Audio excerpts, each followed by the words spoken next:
Bruce and Sylvia Pardo had just finished a bitter divorce. The 43-year-old woman was hoping for better times. Nearly 10 years ago, she survived a Christmas Eve massacre when she was only 8.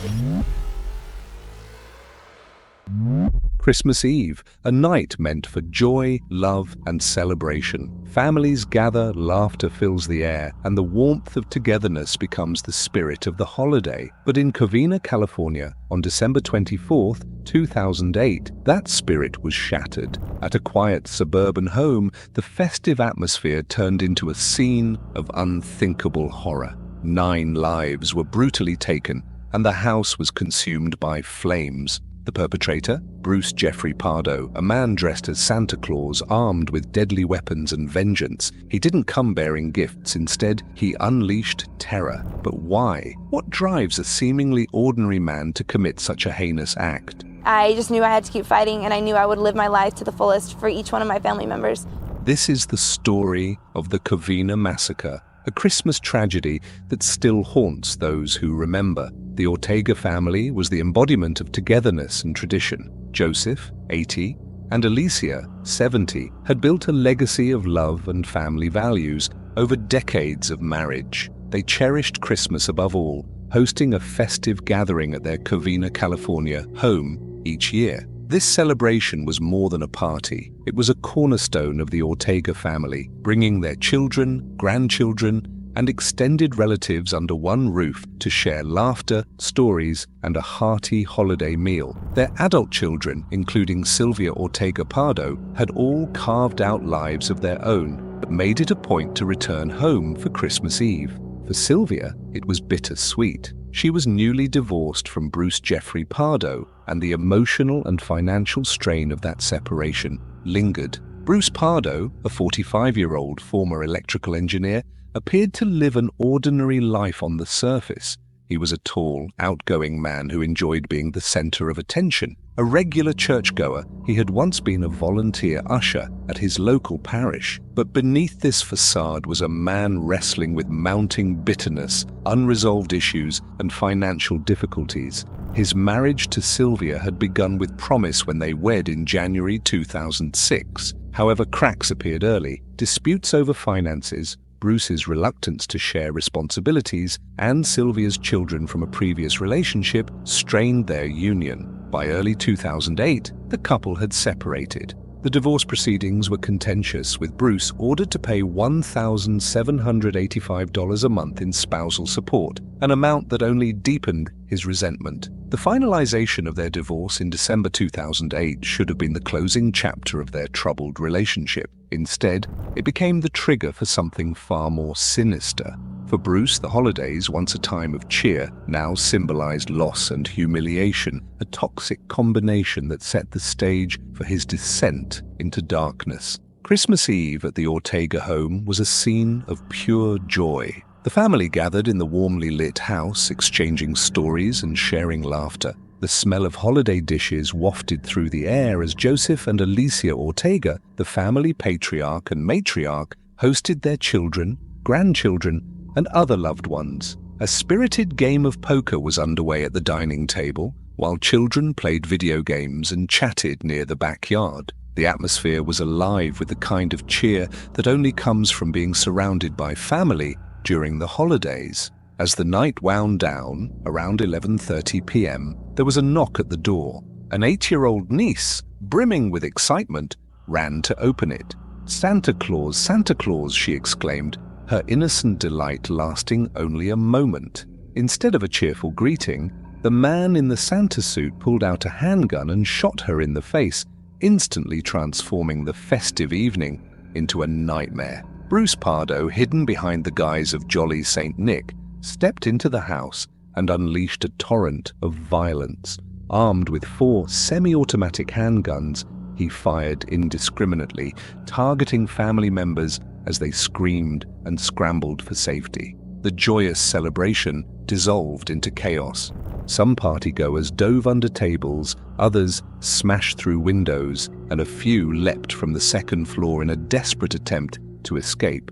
Pardo's violence didn't stop at gunfire. Inside the large, gift-wrapped box he carried was a homemade flamethrower constructed from a modified air compressor. He sprayed high-octane racing fuel across the living room, and the vapors ignited, likely from a lit candle or fireplace in the home. Flames erupted instantly, engulfing the Ortega house in a devastating blaze.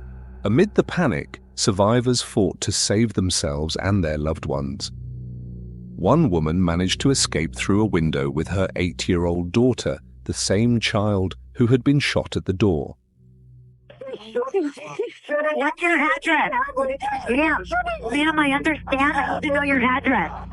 Bleeding and terrified, they ran to a neighbor's house to call 911. "He's shooting my whole family. My mum's house is on fire," the survivor cried during the call. The inferno raged, reducing the home to ashes, while first responders arrived to a scene described as apocalyptic. For the Ortega family, a night meant to celebrate love and togetherness became a tragic chapter of terror and loss. First responders arrived to a nightmarish scene. The Ortega home was fully engulfed in flames, with the fire raging so fiercely that it took over 80 firefighters an hour and a half to bring it under control. Thick smoke billowed into the night sky, and the intense heat kept emergency crews at bay. Once the fire was extinguished, the charred remains of the house told a grim story. Inside, investigators found bodies so badly burned that dental and medical records would be required to identify them. He was never like this. I'm shocked. I would never picture in my right mind he would ever do something to a family. I'm just devastated. Meanwhile, survivors who managed to escape provided police with a chilling account of the attack. One of them identified the shooter as Bruce Pardo, the estranged ex-husband of Sylvia Ortega Pardo. You know, when I first heard it, I knew he was wearing a Santa suit, and I knew who he was because I had seen him, but more than one time. So, but I didn't think anything of it until they were saying that he used the Santa suit and he put stuff in the Santa suit, like guns and whatever he used. And then it kind of freaked me out, thinking that maybe he had already planned this for a long time. The survivors described how Pardo, dressed as Santa Claus, had turned a family Christmas party into a massacre. As the investigation unfolded, authorities learned that Pardo had fled the scene in a rental car. Hours later, his lifeless body was discovered at his brother's home in Silmar, about 40 miles from Covina. Pardo had died from a self-inflicted gunshot wound. Nearby, investigators found disturbing evidence of his carefully orchestrated plan. The car Pardo had used to escape was parked a block from his brother's home. It was rigged with explosives, including remnants of his Santa suit, wired to ignite black powder and detonate hundreds of rounds of ammunition if disturbed. Bomb squad experts attempted to dismantle the booby trap, but the car exploded during their efforts. Miraculously, no one was injured in the blast. On Pardo's body, police found $17,000 in cash strapped to his legs and concealed in a girdle around his waist. He also carried a plane ticket for a flight scheduled to depart from Los Angeles to Moline, Illinois, on Christmas Day, suggesting he had initially planned to flee. Investigators discovered even more evidence of Pardo's sinister planning. A second rental car, a Toyota RAV4, was found near the home of Sylvia's divorce attorney. It was packed with supplies including maps, food, water, clothing, and a gas can, indicating that Pardo might have intended to target the attorney or use the vehicle for a longer escape. The level of detail in Pardo's preparations left authorities and the public stunned. At his home in Montrose, California, investigators uncovered an arsenal of weapons, including empty boxes for semi-automatic handguns, 2 shotguns, and a container of high-octane racing fuel. The garage resembled a bomb-making workshop, further underscoring the premeditated nature of the attack. As police pieced together the timeline of events, it became clear that this was not a crime of passion, but the result of months of meticulous planning. From purchasing firearms to constructing the flamethrower and custom ordering an oversized Santa suit, Pardo had methodically prepared for his horrifying act of violence. The more investigators uncovered, the more chilling the story became. This was not just an act of revenge, it was a calculated massacre designed to obliterate his ex-wife and her family, leaving destruction and terror in its wake. As investigators delved deeper into Bruce Pardo's actions, a disturbing level of premeditation began to emerge. Pardo had spent months planning his horrifying rampage, carefully assembling the tools of his destruction and crafting a scheme that suggested cold calculation rather than a spontaneous act of violence. He began his preparations as early as June, purchasing handguns and stockpiling ammunition. Because California law limits the purchase of handguns to one per customer every 30 days, Pardo made a series of trips to the same shop over several months. Each visit brought him closer to the arsenal he would ultimately unleash, but firearms weren't his only weapon. Pardo ordered an oversized Santa suit custom-made to his specifications. The suit, with its ample room, was designed to conceal not just his massive frame but also his deadly arsenal. The image of a festive, jolly Santa was the perfect disguise for his sinister intentions, enabling him to enter the Ortega home without suspicion. Perhaps the most chilling aspect of Pardo's plan was his homemade flamethrower. Using an air compressor and high-octane racing fuel, he created a device capable of spraying flammable liquid across the Ortega residence. It was hidden in a gift-wrapped box, completing the illusion of a holiday surprise. The flamethrower wasn't just a tool for destruction, it was a calculated move to ensure there would be no survivors or evidence left behind. The motive for Pardo's massacre appeared to be rooted in his bitter divorce from Sylvia Ortega Pardo. Their marriage, once promising, had deteriorated into a toxic relationship filled with financial disputes and personal grievances. Sylvia had been awarded $10,000 in the divorce settlement, along with the family dog and her wedding ring. Pardo, unemployed and drowning in debt after being fired for fraudulent activity, saw these losses as a personal betrayal. Adding to the strain was the revelation that Sylvia had discovered Pardo had a child from a previous relationship, child with severe disabilities whom he had abandoned and refused to support. This revelation shattered their marriage and likely added fuel to Pardo's growing resentment. Friends and acquaintances described Pardo as a man who struggled to accept responsibility for his failures. Instead, he blamed others for his financial ruin and personal misfortunes, fostering a deep-seated anger towards Sylvia and her family. Investigators suggested that this narcissistic inability to process his own shortcomings played a significant role in his horrifying descent into violence. While revenge seemed to be the primary motive, Pardo's actions raised questions about the deeper psychological forces driving his behavior. His meticulous preparations suggested not just anger, but also a calculated attempt to erase everything he felt Sylvia valued. The massacre was not merely about killing, it was an act of obliteration. Some experts speculated that Pardo's financial failures and personal insecurities may have tipped him into a psychological spiral. Losing his six-figure engineering job left him unable to maintain the facade of success he worked so hard to project. His bitterness over the divorce settlement and alimony payments became a fixation, and he likely viewed the Ortega family as complicit in his perceived downfall. One haunting detail was the near miss involving Pardo's own mother.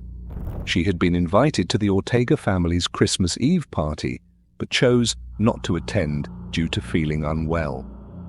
Investigators later uncovered evidence that Pardo had harbored resentment toward his mother for siding with Sylvia during the divorce proceedings. Had she attended, she would almost certainly have been among the victims. Every element of the crime pointed to Pardo's obsessive planning and his desire to control the narrative. He packed $17,000 in cash and maps of Mexico into one of his rented vehicles, suggesting he had planned an escape. Another car, parked near Sylvia's divorce attorney's home, was filled with supplies and further hinted at a broader plan of vengeance. In the days leading up to the massacre, Pardo maintained a facade of normalcy. He greeted neighbors, exchanged holiday pleasantries, and even made plans to visit a friend in Iowa. These acts, combined with the methodical preparations for the attack, painted a chilling portrait of a man who meticulously plotted every detail while masking his intentions behind a guise of festive cheer. The revelation of Pardo's elaborate plan left investigators and the public grappling with the depth of his calculated cruelty. The massacre was more than a crime of passion. It was an orchestrated tragedy born out of a toxic mix of narcissism, resentment, and a chilling disregard for human life. In the days following the massacre, the full scope of Bruce Pardo's horrific actions came to light. Authorities worked tirelessly to identify the 9 victims, a process complicated by the intensity of the fire that consumed the Ortega home. Dental records were needed to confirm the identities of those who had perished, including Joseph and Alicia Ortega, their children, and other family members. Amid the devastation, one small beacon of hope emerged: Pardo's 8-year-old niece, who had been the first to encounter Santa. Though shot in the face, she miraculously survived, albeit with life-altering injuries. Her recovery became a symbol of resilience, but the psychological scars she and other survivors endured would last a lifetime. The community of Covina was left reeling. In a town known for its quiet streets and close-knit neighborhoods, the massacre shattered the sense of safety and unity. Vigils were held to honor the victims, and residents grappled with the incomprehensible cruelty of Pardo's actions. Pardo's own grim end was discovered hours after the massacre. At his brother's home in Silmar, 40 miles from the crime scene, he had taken his own life with a gunshot to the head. His charred Santa suit, melted into his skin from the fire he ignited, added a macabre detail to an already horrifying case. Adding to the chaos, the car Pardo had rented and parked outside his brother's house was found rigged with explosives. Investigators determined that the remnants of the Santa suit had been booby-trapped to detonate upon removal, setting off a cache of ammunition stored inside the vehicle. Bomb squad experts worked cautiously to neutralize the threat, but the car eventually exploded, destroying any remaining evidence it contained. The massacre was soon etched into history as one of the most haunting Christmas tragedies the United States had ever seen. The brutality, the calculated nature of the attack, and the twisted use of holiday imagery left an indelible mark on all who learned of it. Families across the nation reflected on the fragility of peace and the darkness that can sometimes hide behind even the most familiar faces. Christmas is meant to be a time of love, connection, and celebration. But for the Ortega family, that sacred holiday turned into an unimaginable nightmare. The Covina Massacre stands as a haunting reminder of the devastating consequences of unchecked anger, despair, and unresolved grievances. This tragedy compels us to reflect on the importance of understanding and addressing mental health challenges before they escalate. It highlights the need for awareness and compassion, not just during the holidays, but year-round. If you or someone you know is struggling with overwhelming emotions, financial pressures, or personal conflicts, remember, help is always available. Speak up, reach out, and intervene where necessary. Small steps can prevent large-scale tragedies. Together, we can honor the memory of those lost by fostering a society where support and understanding replace silence and isolation. Let's ensure that no one ever feels that violence is their only answer.